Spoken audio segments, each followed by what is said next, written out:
Madam, ನಾವು ಬೆಂಗಳೂರಿಂದ ಇಲ್ಲಿಗೆ ಬರ್ಬೇಕಾದ್ರೆ ನಮ್ ಗಾಡಿ ಬ್ರೇಕ್ ಫೇಲ್ ಆಯ್ತಲ್ವಾ? ಹಾಗ್ ಮಾಡಿದ್ದು ಈ ಇಂದ್ರಾನೇ.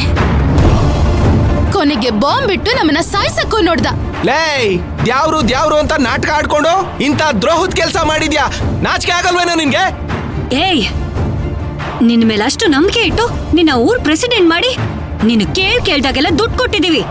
ಇಂಥ ಕೆಲಸ ಮಾಡಕ್ ನಾಚಿಕೆ ಆಗಲ್ವಾ ನಿನಗೆ? ಸುಮ್ನೆ ಏನಂತೀಯ? ಮಾತಾಡ್ಬೇಡಿ ಯಾರು. ಏನೋ ಮಾಡ್ತೀಯ?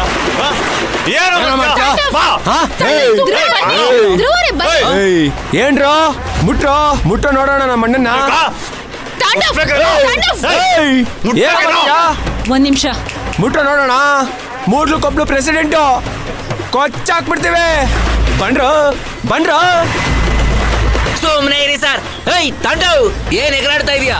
ನಿಮ್ ತಾತ ಮುತ್ತಾತ ಮಾಡಿಟ್ ಪದ್ಧತಿನೆಲ್ಲ ಫಾಲೋ ಮಾಡ್ಬೇಕಾ? ನಾವೇನು ನಿಮ್ಮ ಸ್ಲೇವಾ? ಅಯ್ಯ ಅಮ್ಮ ಅಂತೆಲ್ಲ ಓಡಾಡ್ಕೊಂಡು ಆ ಕಾಲ ಎಲ್ಲ ಮುಗಿದೋಯ್ತಮ್ಮ. ಏ ಇಂದ್ರ, ಏನೋ ಮಾತಾಡ್ತಿದ್ಯಾ? ಏಯ್ ಮಧುಮತಿ, ನನ್ ಗಂಡ ಏನೇನೋ ಮಾತಾಡ್ತಾ ಇಲ್ಲ, ಸರಿಯಾಗಿರೋ ವಿಷಯನೇ ಮಾತಾಡ್ತಾ ಇರೋದು. ಏನು ಇಂದ್ರ ಅಂತ ಕರಿತೀಯಲ್ಲ, ನೀನೇನು ಅವ್ರಿಗೆ ಹೆಸರಿಟ್ಟಿದ್ಯಾ? ನಿಮ್ದೇನೋ ದೊಡ್ಡ ಕುಟುಂಬ.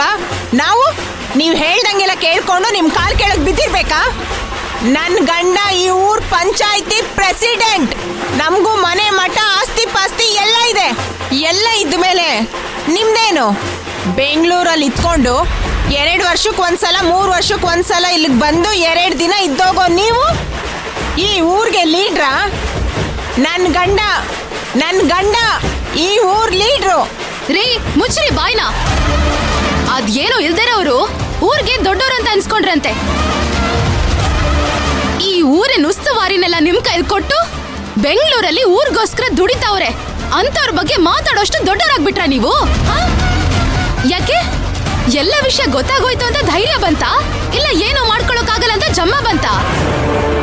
ಪ್ರಾಣಕ್ಕೆ ಪ್ರಾಣ ಕೊಡೋ ಇಂಥ ಕುಟುಂಬದ ಮಧ್ಯೆ ಹುಳಿ ಹಿಂಡಿ ಇವರೆಲ್ಲ ಕಿತ್ತಾಡೋ ತರ ಮಾಡಿದ್ರಲ್ವಾ? ನೀವೆಲ್ಲ ಮನುಷ್ಯತ್ವ ಆಯ್ತಾ? ಏಯ್, ನಿಮಗೆಲ್ಲ ಬುದ್ಧಿ ಇಲ್ಲ ಅಲ್ಲ? ನಿಮ್ ಮಾತೆಲ್ಲ ಕೇಳ್ಕೊಂಡ್ ಬಿದ್ದಿದ್ವಲ್ಲ, ನಮಗ್ ಬುದ್ಧಿ ಇಲ್ಲ, ಗೊತ್ತಾಯ್ತಾ? ಇನ್ಮೇಲೆ ಅದೆಲ್ಲ ಆಗಲ್ಲ. ಏಯ್ ನಾಚಿಗೆಟ್ಟವನೆ, ಪೊಲೀಸ್ ಕಂಪ್ಲೇಂಟ್ ಕೊಟ್ರೆ ಎಲ್ಲ ಗೊತ್ತಾಗುತ್ತೆ. ಮುಖ್ಯಸ್ಥರೇ, ಪೊಲೀಸ್ಗೆ ಫೋನ್ ಮಾಡಿ ಇವ್ರನ್ನ ಒತ್ತು ಒಳಗೆ ಹಾಕ್ಸೋಣ. ಮಾಡ್ತೀನಿ ರೀ. ಏಯ್ ಸುಮ್ನೆ ಇರ್ರಿ ಗೌಡ್ರೆ. ಪೊಲೀಸ್ಗೆ ಮಾಡ್ತಾರಂತೆ. ಪೊಲೀಸ್ಗೆ ಏನ್ ಎದುರಿಸ್ತಾ ಇದ್ದೀರಾ? ಯಾರಿಗ್ ಮಾಡ್ತೀರಾ? ಪಿಸಿನ ಎಸ್ ಹೇಳು, ನಾನೇ ಮಾಡ್ತೀನಿ ಹೇಳು. ಈ ಊರ್ ಪ್ರೆಸಿಡೆಂಟ್ ಕಣಯ್ಯ ನಾನು. ಏನ್ ಅನ್ಕೊಂಡ್ಬಿಟ್ಟಿದ್ಯಾ? ಅದ್ಯಾವ್ದೋ ಚಿಕ್ಕ ಹುಡುಗಿ ಒಂದು ವಿಡಿಯೋ ತೋರಿಸಿಲ್ಲಂತೆ, ಅದನ್ನ ನೀವೆಲ್ಲ ನಂಬಿಟ್ಟು ಪೊಲೀಸ್ಗೆ ಹೋಗ್ತೀರಂತೆ. ಡೂಪ್ಲಿಕೇಟ್ ಅದೆಲ್ಲ ಇದೆ ಅಲ್ವಾ? ಅದನ್ನ ನಾನು ಹೇಳ್ಬಿಡ್ತೀನಲ್ವಾ? ನೀನು ಕೋರ್ಟ್ಗೆ ಯಾಮಾರಿಸ್ಬೋದು, ನಮ್ಮೂರ್ಗಲ್ಲ ಪಂಚಾಯ್ತಿ ಸೇರಿಸಿ ಊರಿಂದ ಬಹಿಷ್ಕಾರ ಹಾಕ್ಸ್ಬಿಡ್ತೀನಿ. ಬಹಿಷ್ಕಾರ ಹಾಕ್ತ್ಯಾ? ಬಹಿಷ್ಕಾರ ಕಾಲ ಎಲ್ಲ ನಿಮ್ ತಾತನ ಕಾಲದಲ್ಲೇ ಮುಗ್ದೋಯ್ತು ಕಣಯ್ಯೋ.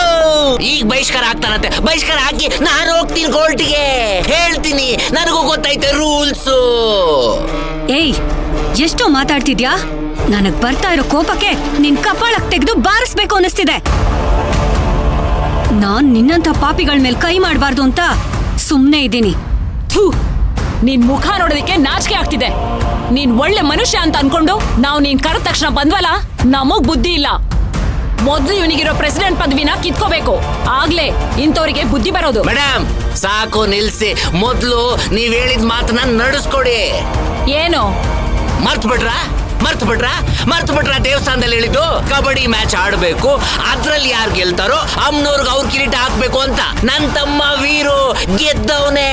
ಗೆದ್ದುಬಿಟ್ಟು ಯಾರು ಕಿರೀಟ ಹಾಕೋದು ಅಂತ ಡಿಸೈಡ್ ಆಗ್ಲಿ, ಆಮೇಲೆ ಮಿಕ್ಕಿದ ಮಾತು. ಲೇ ಇಂದ್ರ, ನಿನ್ನ ಊರಿಂದ ಓಡಿಸ್ಬೇಕು ಅಂತ ನಾನು ಅಂದ್ಕೊಂಡಿದ್ದೀನಿ. ನೀನು ಕಬಡ್ಡಿ ಆಡೋ ಮನಸ್ಥಿತಿಯಲ್ಲಿ ಇದೆಯೇನೋ? ಶುಗರ್ ಮಾತ್ರ ಆಗ್ದ ನೀನು, BP ಮಾತ್ರ ಆಗ್ದ ನೀನು. ಬಂದು ಮಾತಾಡ್ತಿದ್ಯಾ ಇಲ್ಲಿ? ಸುಮ್ಕೆ ಕೂರಯ್ಯ. ರೀ ಇಂದ್ರ ಅವ್ರೆ, ಸಾಕ್ ಬಾಯಿ ಮುಚ್ಚಿ. ಇಷ್ಟೋ ತನಕ ನೀವ್ ಮಾತಾಡಿರೋದನ್ನೆಲ್ಲ ನಾವ್ ಕೇಳಿಸ್ಕೊಂಡಿದೀವಿ ಅಂದ್ರೆ ನಮ್ಮ ಹತ್ರ ತಾಕತ್ತಿಲ್ಲ ಅಂತ ಅಲ್ಲ. ಇನ್ನು ನಮ್ಮಿಬ್ರು ಕುಟುಂಬಕ್ಕೂ ಜಗಳ ತಂದಿಟ್ಟು ನಮ್ಮನ್ನ ಬೇರೆ ಮಾಡ್ಬೇಕು ಅನ್ಕೊಂಡ್ರೆ ಅದು ನಿಮ್ ಮುಟ್ಟಾಳ್ತನ. ಹೆಣ್ಮಗು ಬಾರಿ ಬಸ್ತಾಗೆ ಮಾತಾಡ್ತೀಯ ಕಣವಾ. ಲೇ, ಕಬಡ್ಡಿಯಲ್ಲಿ ನಮ್ ಟೀಮ್ ಸೋಲೋದಂತ ಹೆಂಗೋ ಅನ್ಕೋತ್ಯಾ? ಮನೆ ಹಾಳು ಮಾಡೋ ನನ್ನ ಮಕ್ಕಳಿಗೆ ಮಣ್ಣು ಮುಗ್ಸೋದು ಹೆಂಗೆ ಅಂತ ನಮ್ಮ ಟೀಮಿಗೆ ಚೆನ್ನಾಗಿ ಗೊತ್ತಿದೆ. ತಂಡ ಇಷ್ಟಿದ್ದೆ ಎಷ್ಟು ಮಾತಾಡ್ತೀಯ ನೋಡಪ್ಪ. ಏಯ್, ನಾಳೆನೆ ನಮಗೂ ನಿಮಗೂ ಪಂದ್ಯ. ಏನಂದೆ? ಸೋಲ್ ಒಪ್ಕೊಳ್ಳೋ ಮಕ್ಕಳ. ಲೈಫಲ್ಲೇ ಸೋಲೆ ನೋಡ್ದಿರೋ ಮಕ್ಕಳು ನಾವು. ಸೋಲೇನು ಅಂತ ನಾಳೆ ನಿಮಗ್ ತೋರಿಸ್ತೀವಿ.